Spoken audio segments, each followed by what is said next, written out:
Good morning, and welcome to Channel 4 News. I'm your anchor, Mike Hunt. And I'm your co-anchor, Mike Hawk, reporting to you live from up, down, town, all around the headquarters. Today, we'll be discussing the different parts of the brain.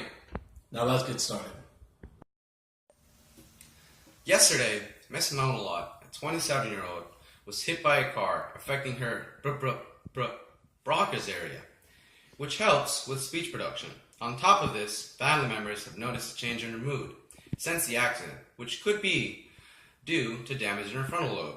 After Miss Monalot woke up from her accident, family members realized she was unable to read when given a book. Doctors say this could be due to a damage to her angular gyrus. Our thoughts and prayers go to the Lott family and for Mona's speedy recovery. And now to our weatherman, Eric Clement. Thanks, Mike. The weather today is like Miami Mendoza. Sad, gloomy, and nowhere to live. I hate my emotions. Later on this week, the heat will be rising, like my blood pressure when my wife comes home. My doctor tells me it's my pituitary gland. I have no idea what he is talking about. Sorry to tell you this, but your wife is in the hospital. My wife is cheating on me? What? No, she's in the hospital. With Pablo? Hola! Pablo will kill you!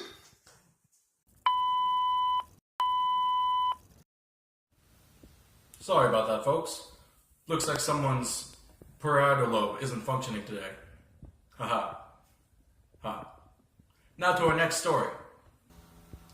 Tell me, if someone asked you to pat your head and rub your stomach at the same time, could you? Turns out, more and more teens can't.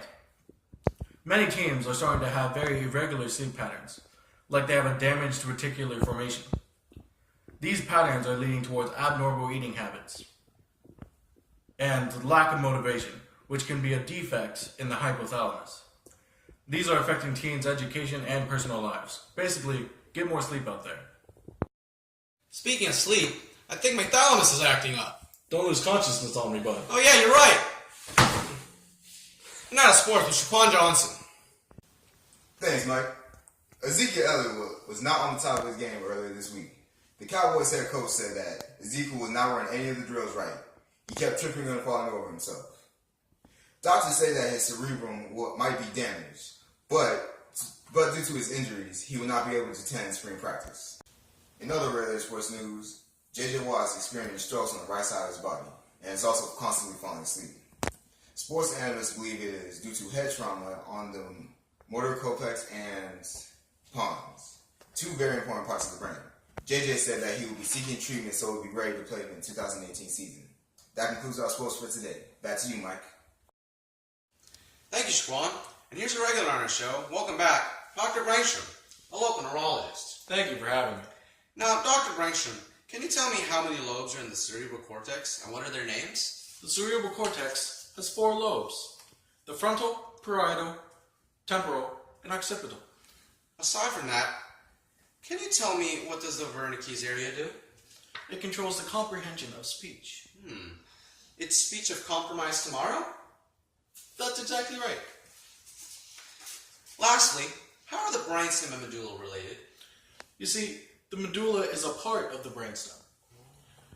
The medulla controls heart rate, breathing, and swallowing for the brainstem. The other parts of the brainstem control blood pressure, consciousness, and sleepiness. Well, thank you for coming, Dr. Brainstrom. Now to Mike and our special guest, Hugh Janus. Thank you for coming, Mr. Hugh Janus. Thank you for having me. Why, sorry there. Don't worry about it. So, Mr. Hugh Janus has come by to talk about how his time as war has affected his brain. During my time at war, I was with my squadron when suddenly an explosion came out of nowhere. So, after the explosion, what injuries have you suffered?